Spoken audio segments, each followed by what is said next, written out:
One question. I think that one is for Javier. From experience, what is the biggest contributor to calves not reaching their genotype? Is that so? Where lies the biggest win of what we want farmers to change now?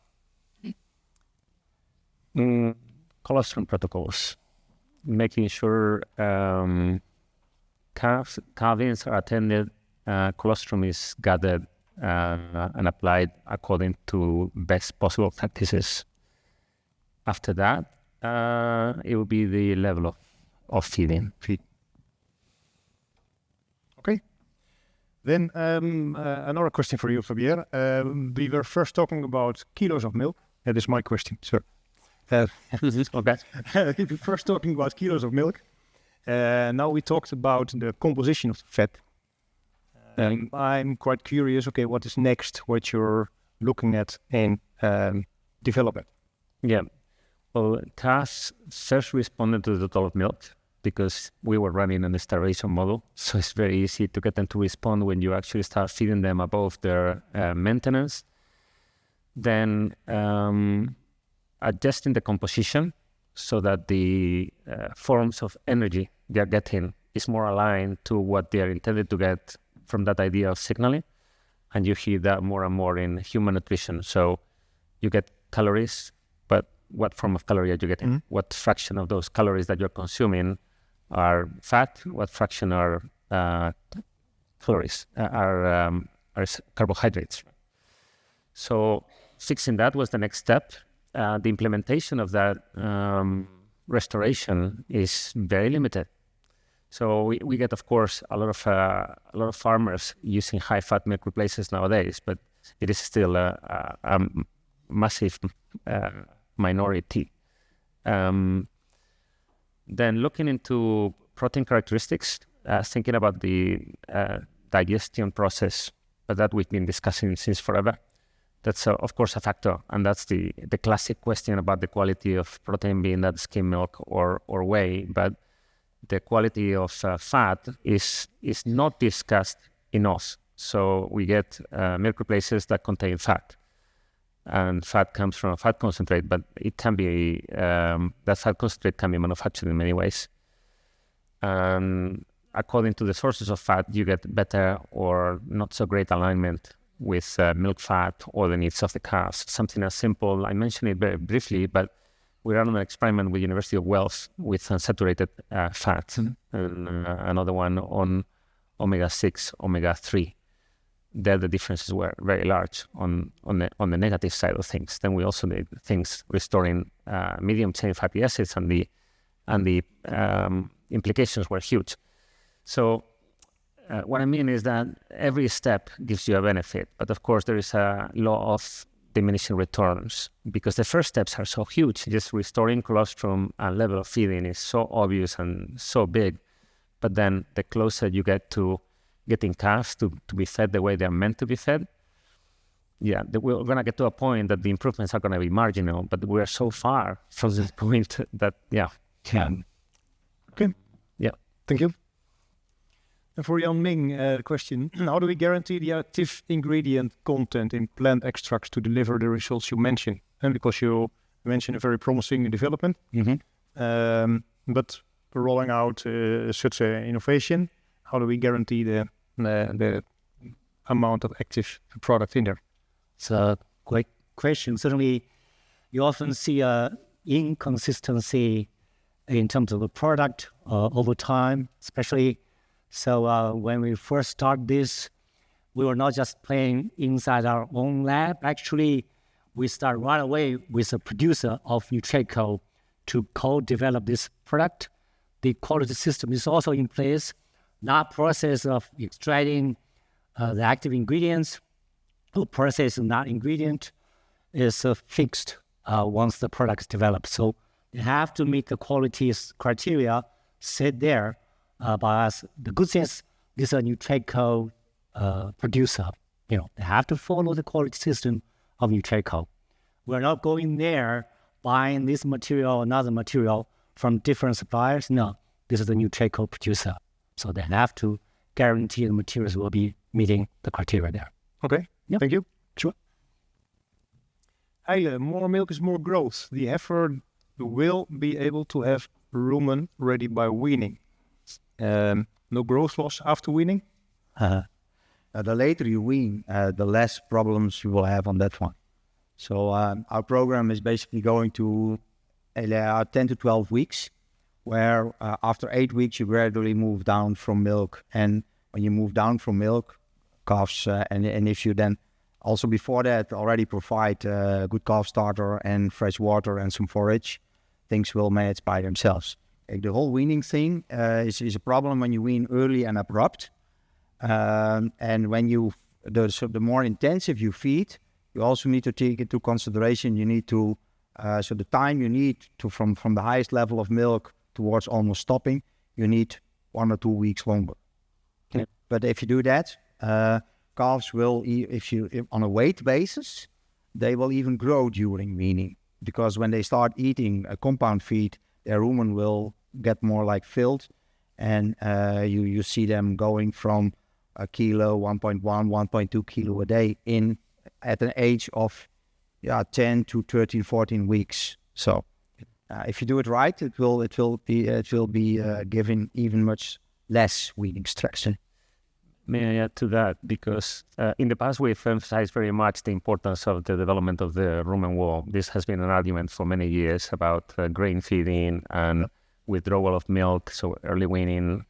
There is no evidence of early development of the rumen having any long-term effect on benefits on rumen function or any other benefit. A very good example of this is how the morphology of the rumen totally changes from dry period into lactation or when beef animals enter feedlots. The morphology of the GI tract is constantly changing and it adapts to feed. So I think we made good efforts on emphasizing this in the past, but it is an idea that we have to change and move on into other type of development of the calf. Okay. Good. Oh, I keep changing here. They move up. They move up. Was that confusing? In dairy farms, you often have mixed infection, crypto, rota. Phytophthagene is working under these circumstances. I think it's question mark. Yeah. So certainly we have very strong, consistent results in crypto, but we know it's a complex situation. You also have virus, also the bacteria there. Right this moment, we are working on another parasite, that's the coccidiosis, under challenge condition to see if PC15 is going to do a similar job there or better. We're not sure. And another thing, of course, is about the viral infection there. It's also very common. And right now we are working with another group and look at whether this same concept will be helpful for the viral infection. So stay tuned. Okay, good. Looking forward to that. Yes. I think time-wise we almost make it to the last questions. Looking a bit to Chantal. I think we have about 10 minutes still. Oh, okay, good. That's good. What we will do, because what I discussed with David, because we might run out of time a little bit, that if there are questions not answered, please keep sending them. Then we will get back to you via email to answer these questions all. And that's think what we should do. So Javier, the question, in the US we use high protein in milk replacers, in the EU we use high fat. So are our cows then that different, or what is the theory behind this? Well, I think we use high protein everywhere, and high fat is still of marginal use. I hope we extend the use of not high fat, but fat levels closer to those of milk, because the real high fat is that those calves that are drinking whole milk nowadays. Milk replacer is still low fat, but the milk replacer that we have high in fat are close to the normal level of fat. There is, of course, this known difference in philosophy between the US and the research that we've been done the last 10 years. I think it's based on not being right or wrong. It's a matter of objectives. If any of you would ask me to make a milk replacer for calves to grow fast and feed efficient in terms of gain of body weight per kilo of powder, I would also design a low-fat, high-protein, high-carbohydrate milk replacer, because that's how you get the highest signal for lean growth. So they gain more kilos of live body weight per kilo of powder. The reason why we are now advocating for higher fat, not lower protein, but of course, proportionally lower protein. Certainly we advocate for lower carbohydrate load, is because we are not trying to get feed conversion from these calves. We're trying to get them to grow healthy today and especially in the future. So I cannot tell anyone in the US that feeding high protein is bad, because that depends on what you're trying to do. But if they were trying to do what we're trying to do, I think the conclusion is always to align the milk replacer composition with that of whole milk. Okay, thanks you.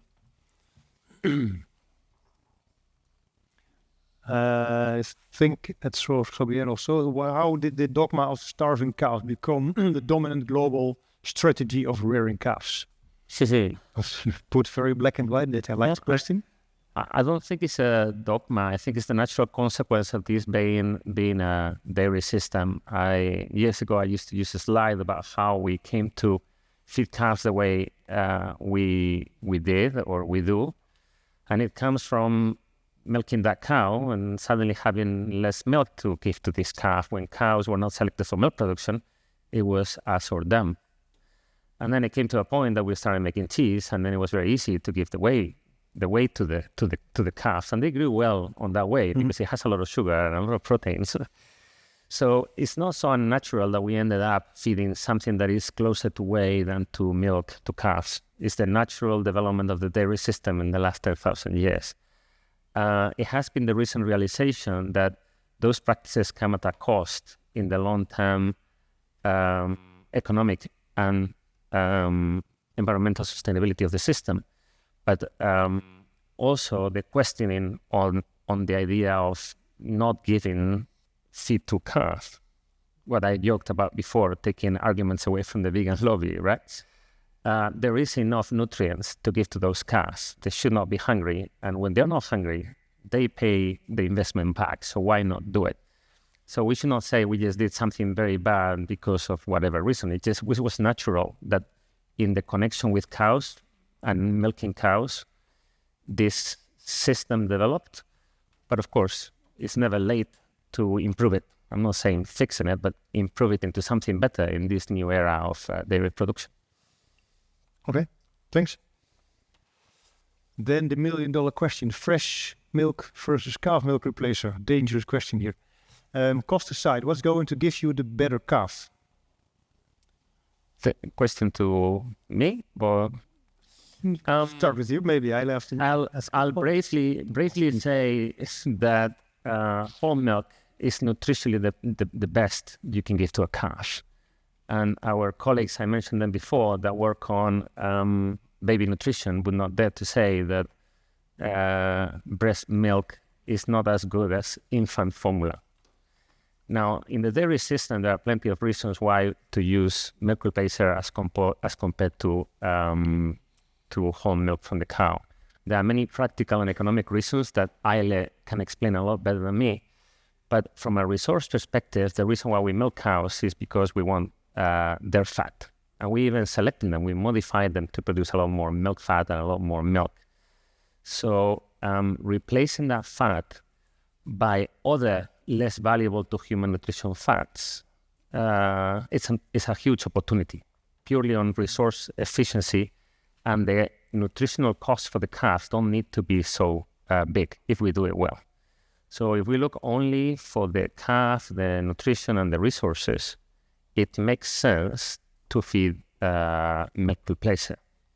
But there is no question that milk has so many components that are beneficial to a calf, just like human milk is better than any infant formula we will ever manufacture. But you also mentioned in your presentation that, let's say, the biological reference might have been shifted because the beef animal, not more domesticated. Yeah, absolutely. Quite different. So not producing 10,000 kilo of milk with 4% fat. So milk from a Holstein is very different than the biological standard. but within the boundaries of the species characteristics of the milks. So outside those boundaries, calves are less likely to survive in the future according to the rules of evolution. But it is true, it's not a natural system. We could not try to give those 15,000 liters of milk from the cow to the offspring because that's not going to happen. Cows today produce milk for 7, 8 calves. So there is a logic to adjust what we feed to calves more to the biological standard than to the milk of a modern Holstein dairy cow. But the differences are not so big, and they're still within range of natural benefits. Okay, thanks. And then on the 5-15, it's dosed in CMR, but is it going to be developed for use in calf starter or beef starters also? That's certainly one of the big questions we are looking at this right this moment, and we know that after calves are weaned, they still have the challenge of diarrhea or other health challenge because of other parasites, bacteria, and virus there, and especially shortly after weaning. So we are working on that already together with our business. Right, we're going to run another challenge study with another parasite, that's coccidiosis, and see whether we can replicate the similar response in the young calves. So we're working on that, and yeah, definitely that's a huge potential for this concept. Yep. Okay. Good. Me being a very impatient person within Trouw, what is your expected timeline on this kind of development? Timelines, okay. Yeah, so basically the beauty of this small group of new techs is that once the problem is identified, we have all the resources teamed up, so we can move things quickly. I'm not talking about years, really. Once the concept is there, I'm talking about months. So like the PC15 availability in neonatal calves could be next month already, ready. But for the starter feed, I'm talking about a couple more months. End of the year, maybe we have the first round of data already. So Okay. Yeah. Thanks a lot. Sure. There was a last question for more in the room. There in front.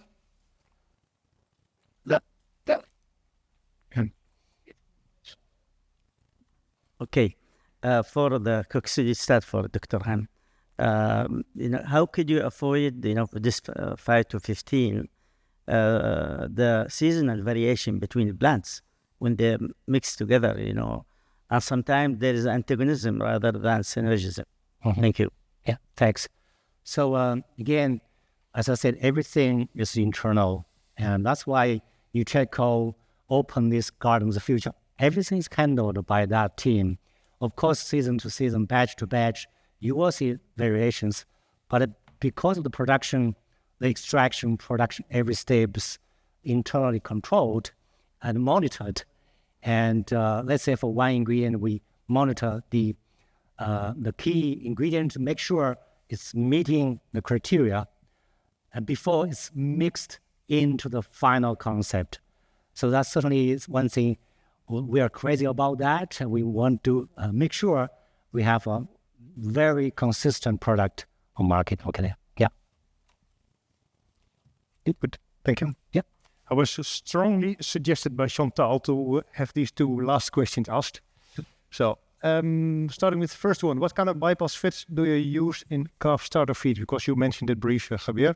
Are you evaluating differences among fatty acid profile? Hydrogenated bound fatty acids. So fully hydrogenated, not in triglyceride form. They seem to be the most digestible and the most rumen inert. The difficulty is mixing them with the starter, either in a meal. Then you can use prills. If you use large pellets, then you have to make larger particles of that bypass fat. But know the trial a little bit, what we have done earlier on. Yeah. We also saw that when you include the bypass fat in your pellet feed, this was a work-on group. So Absolutely. You cannot mix the hydrogenated fat with the rest of the feed, because then you get carbohydrate coating with the saturated fat, and then you miss the rumen fermentability. So when we talk about innovation in starters, we keep all these ambitions to have a high fermentable starter for rumen development and for this digestion happening in the rumen. But when you add additional fat, it should be bypass and not an inert to the rest of the components. Just like milk is bypass and is inert to rumen function when they are suckling. But yeah, good that you asked me to explain that. Yeah. okay, so me then being a practical guy, in the end, how do we do this? You should get the prils mixed with the meal, because prils are small and they mix with meals well at levels above 5%, which is a lot, but it could be even more. You could even put up to 7% and still get benefits. If you have pellets, the way we thought of doing it was to do extrusion and vacuum coating. So it's a special technique used in pet food and fish feed to add up to 40% of fat in a large pellet. But if you do that with saturated fat, then it's a big lump of fat that you can mix with large pellets and still get a homogeneous mix. Okay, thanks. Yeah. And then the last one, is there a benefit of enhanced milk feeding on beef from dairy cows? I'll happily answer that one. I think there is a clear benefit for that one, for the calf, because feeding them more and of a good quality is simply helps them to grow stronger and to grow a little bit faster. Whether it's interesting for the farmer simply depends on the payment model of the system. And so in some situation it's a yes, and in other countries it's a question mark. That's basically. Yeah. You get all models, because some surplus calves are fed a lot of milk, like veal. Some others are extremely early weaned. So we get a little bit of the two extremes, when probably the most logical would be operating somewhere in the middle. But it's the production system that impedes this from happening. The past 2, if not 3 years, we've been looking at the nutrition of surplus calves from a livestock, so long-term effects perspective. The value chain is the big block for this to happen, although it's happening fast all over the world. These changes, more milk, more colostrum, better health. But it depends also what are your objectives with those animals for meat production, if you're looking for marbling or if you're looking for lean growth. As I said before, if you want lean growth, getting them into high protein, high sugar, and then into highly fermentable propionic signal starters is what you get lean growth. And you're growing pigs, chickens, but that's part of the beef production system. If you're looking for marbling, you can take other strategies because it's different metabolic signals or different programming you're looking for. One thing that is for sure a benefit is effects on health. So when you feed better colostrum and more milk early in life, you get lower incidences not only on gastrointestinal disease, but also on respiratory disease. And there is more and more data sets coming out showing that the use of antibiotics can decrease, and you can achieve lower BRD, lower diarrhea, and even lower liver abscesses there where they are prevalent, such as in the US, for which the incidence of liver abscesses is mostly a dairy beef type of problem. So the answer is yes. And something to add on top of that is that this may be an economic choice within the production system, but then there's also, from the dairy system, we have to consider the welfare of those calves, because they are connected and associated with dairy production. So dairy consumers, whether we listen to them or not, have an opinion about what happens to the calves that are a surplus to the milk that we drink. So in that sense, it's not only the meat production system that is a byproduct of milk, but also the connection with the dairy system that we have to keep in mind. Okay. Yep. Thank you.